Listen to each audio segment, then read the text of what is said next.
औज़ुबिल्लाहिमिनश्शैतानिर्रजीम बिस्मिल्लाहिर्रहमानिर्रहीम अस्सलाम वालेकुम। सप्लाई चेन की एबीसीडी और एक अच्छी बात के साथ एक बार फिर काफ़ी लंबे अरसे के बाद आपके साथ मौजूद हैं। और आज हम जो बात करेंगे वो हम बात करेंगे फोरकास्टिंग के कैरेक्टरिस्टिक्स के बारे में। जो फोरकास्ट या डिमांड जो होती है उसके क्या कैरेक्टरिस्टिक्स होते हैं, तो हम तकरीबन 4 या 5 कैरेक्टरिस्टिक्स के बारे में बात करेंगे।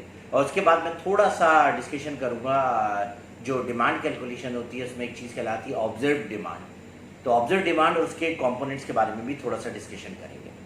तो चलते हैं सबसे पहले फोरकास्टिंग कैरेक्टरिस्टिक्स की तरफ।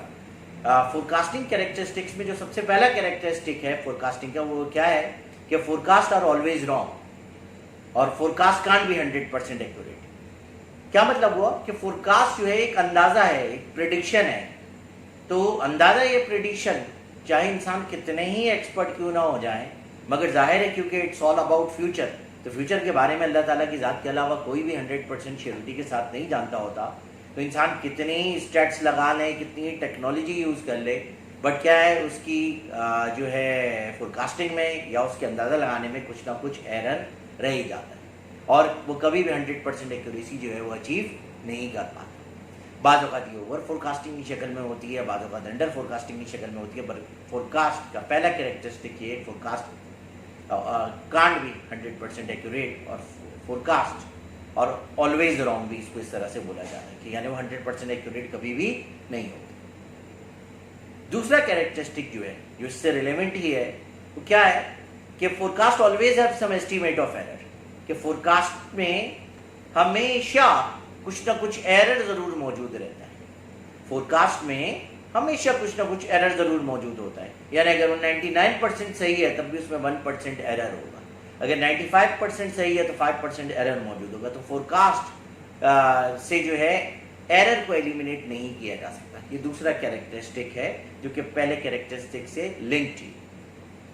तीसरा कैरेक्टरिस्टिक जो है फोरकास्टिंग का वो क्या है कि फोरकास्ट फॉर नियर टर्म और nearer period are more accurate than the forecast for the long term और द लॉन्गर पीरियड। यानी क्या मतलब हुआ कि करीब की फोरकास्ट करना, नियर टर्म की फोरकास्ट करना निस्बतन यानी रिलेटिव बात हो रही है, ज़्यादा आसान या ज़्यादा एक्यूरेट होगी in comparison to doing a forecast for the further period और लॉन्ग टर्म। यानी दूर की फोरकास्ट करना ज़्यादा मुश्किल है एक्यूरेसी के साथ, बट करीब की फोरकास्ट निस्बतन ज़्यादा एक्यूरेट होगी in comparison to the long term forecast. इसकी एक मिसाल ये ले लेते हैं कि लेट से अगर कोई मुझसे ये पूछे कि कल बारिश होगी क्या, तो शायद मैं कल के बारे में ज़्यादा श्योरिटी के साथ बता सकूं। बट अगर कोई मुझसे पूछे कि आज से 1 महीने, 1 क्वार्टर या 6 महीने या 1 साल बाद इसी दिन इसी तारीख को इस टाइम पर बारिश होगी, तो शायद मैं ये चीज़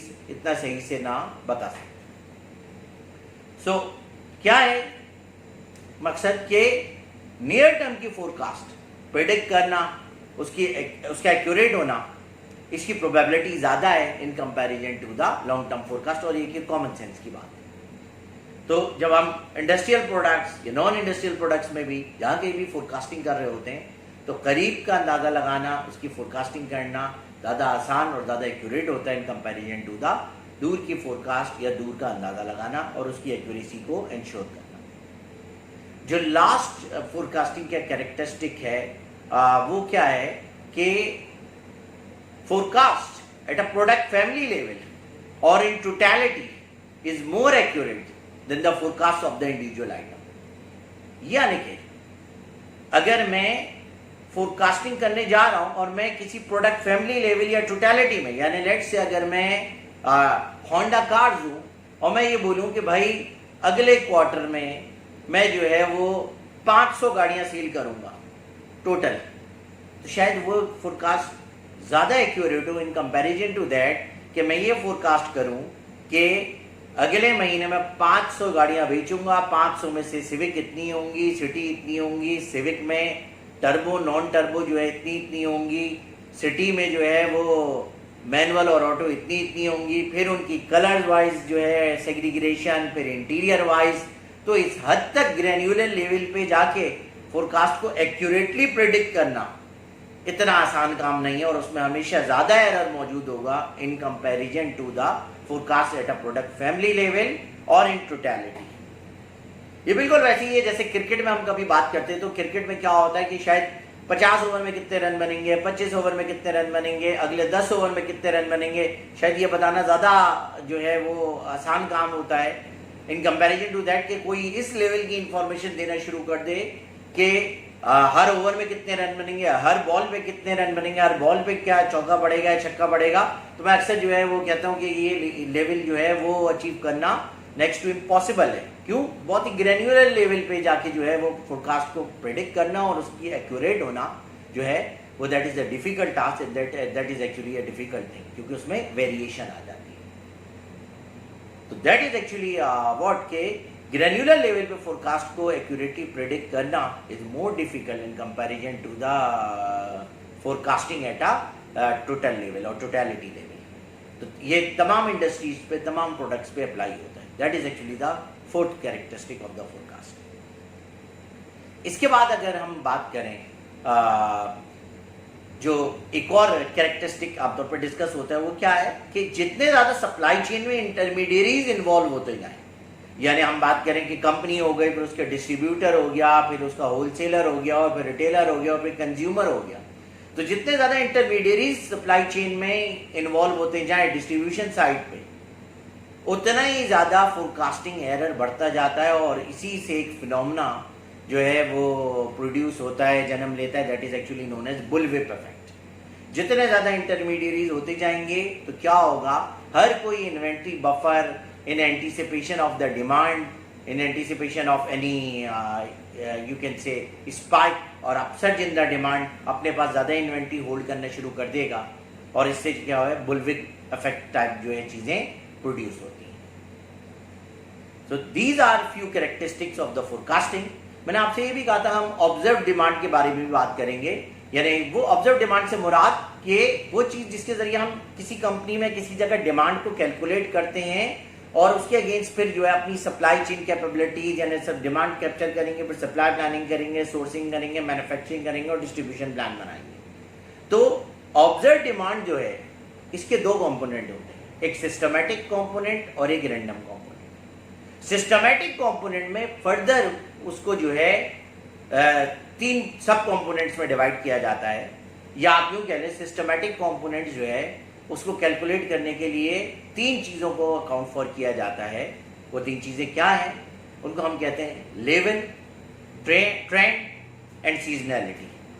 लेवल, ट्रेंड एंड सीजनैलिटी, इसकी शॉर्ट फॉर्म में LTS अप्रोच भी कहते हैं। अब लेवल क्या है?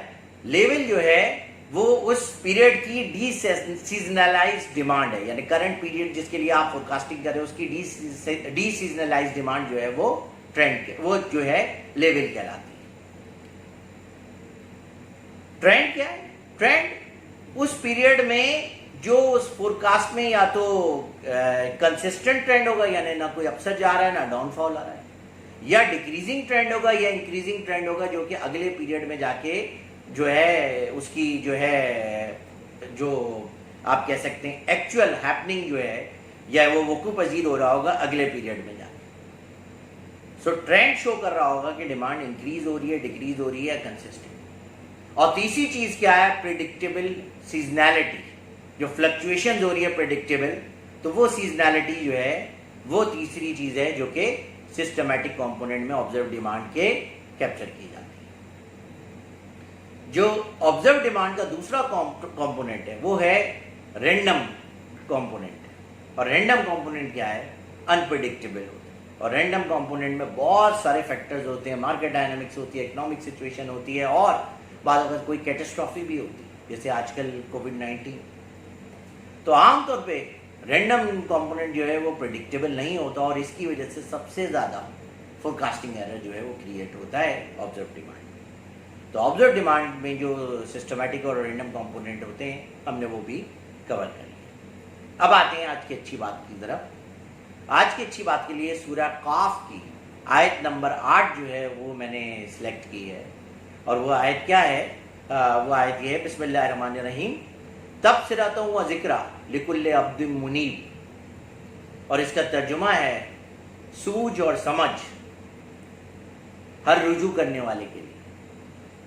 यानी अल्लाह ताला ये बता रहा है कि कुरान शरीफ में जो आसमान और ज़मीन की तख्लीक है, ये जो हम तमाम निशानियाँ देखते हैं, अल्लाह ताला ने जो इस ज़मीन को, आसमान को, इसमें तमाम चीज़ों को जो तख्लीक किया है, उसमें जो लोग सूझ और समझ रखते हैं, यानी जो अकल रखते हैं और सोचने समझने की सलाहियत रखते हैं, इससे रिसर्च करने की सलाहियत रखते हैं, जो लोग इसको एक थॉट प्रोसेस देने की सलाहियत रखते हैं, जो थॉट प्रोवोक करते हैं इन चीज़ों को देख के, उसके लिए क्या है, निशानियां हैं। और ये कौन करेगा? सिर्फ वही करेगा जो अल्लाह ताला की तरफ रुजू होना चाहता है, जो अल्लाह ताला की तरफ रुजू करेगा।